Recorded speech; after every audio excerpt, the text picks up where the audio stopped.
Құрметті көрермен, өзі ұрып бір жағынан тебеде алатын, бір жағынан күреседе алатын қандай спорт түрі десеңіздер, бұл аралас жекпе-жек. Ал өңірімізде аралас жекпе-жектен Азия чемпионы атанып, әлем чемпионатының күміс жүлдегері атанған Олжас Нағашыбайұлы туралы біз бүгін өзіндік деңгейде сөз қозғайтын боламыз. Ендеше бізбен бірге болыңыздар.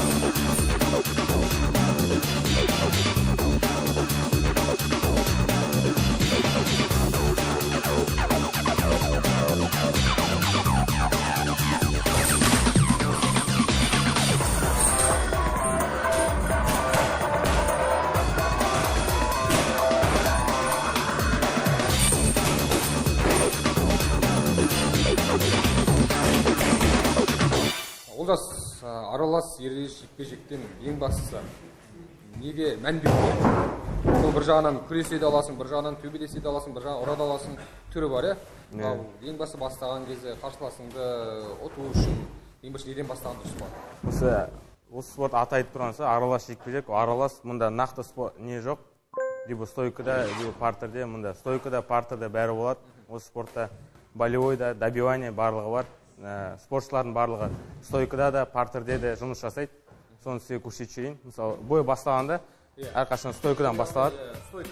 Стойкада қолмен соғуға, аяқпен де соғуға болады. Және де күрес тәсілдерін қолдану болады. Бұда енді құлағанда да ыңғайлы қылау керек. Ыңғайлы керек. Себебі жарақат алуы мүмкін. Спортшы құлаған кезде қолдары бәрі сақ болу керек. Оны құлатқан кезде оны ең бастысы ұрып қарсыласыңды есінен тандырып сосын барып болады. Мысалы, бой бастаған кезде аралас жекпе-жек болады. Мына стойкада да партерде жұмыс жасайды, жаңа айтып отқандай. Мысалы, стойкада басталады, қол аяқпен соғуға болады. Сосын күрес тәсілдерде қолданады. Мысалы, әртүрлі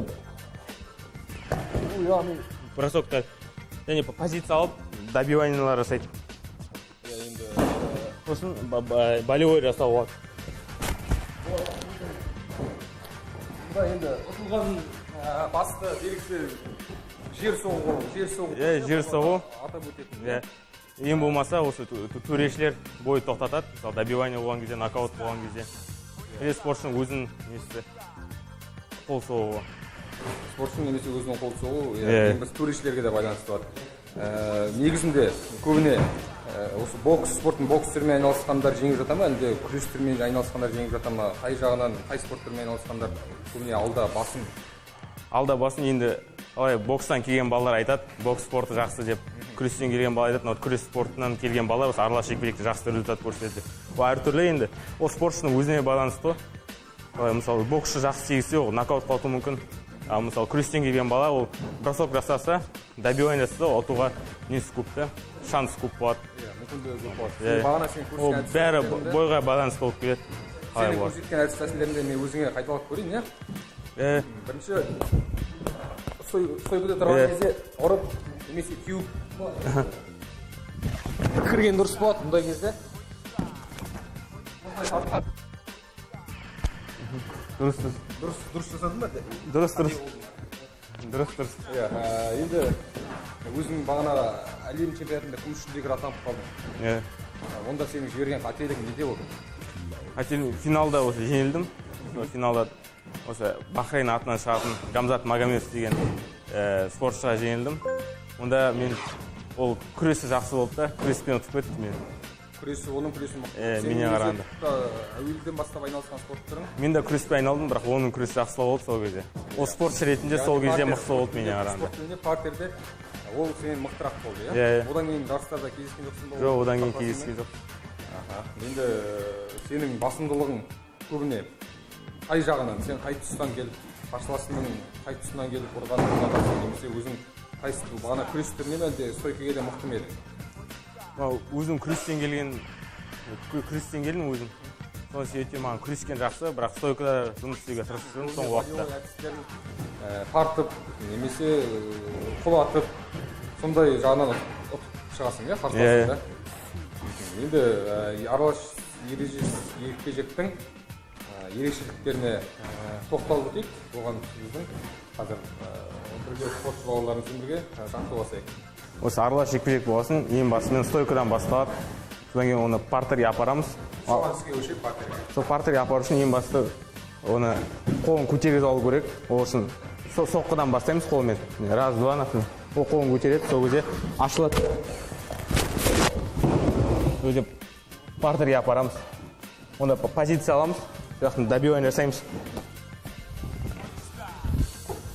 Содан соң немесе аяққа келеді. Қолға немесе аяққа болевой жасаймыз. Одан басқа тағы треугольник деген әдіс бар. Мысалы, жанынан жұмыс жасап соғамыз, бір қолын алып кетіп. Сол кезде ол басын көтереді. Басын көтерген кезде треугольник жасаймыз осы жерде. Партерде мен өзім жасайтын болевой әдіс, көрсетейін сіздерге. Добивание жасап жатамыз, бірден саламыз. Сосын аяққа болевой кетеміз. Осы жерде.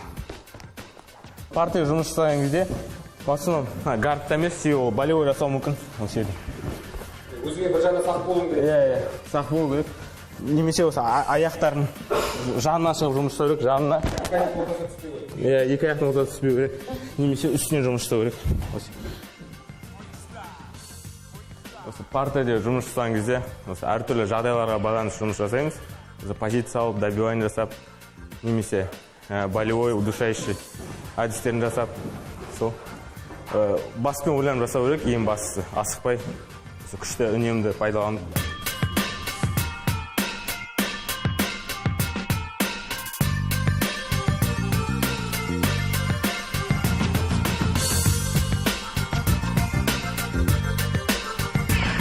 Бала кезінен бастап әкем айтып жүрген, осы спортта берем деп, спорттың ішіне күрес ең жақсы спорт деп айтып жүрген. Осы 4-ші сынып оқып жатқанда, осы әкем күреске апарды мені. Осында Александр Поливасов деген кісіде айналысқанмын 4-ші класста.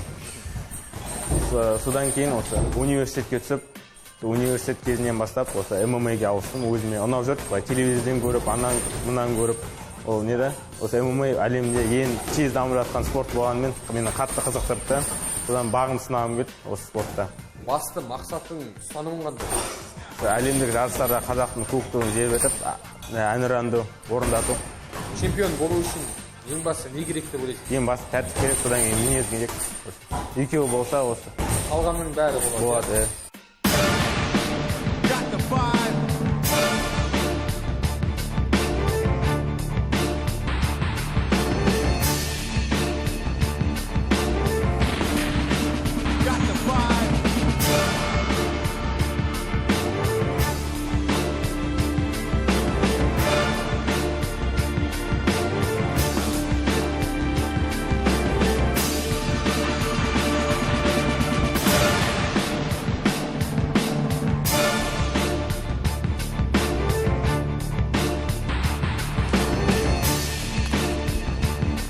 Құрметті көрермендер, деннің саулығы, басты байлық.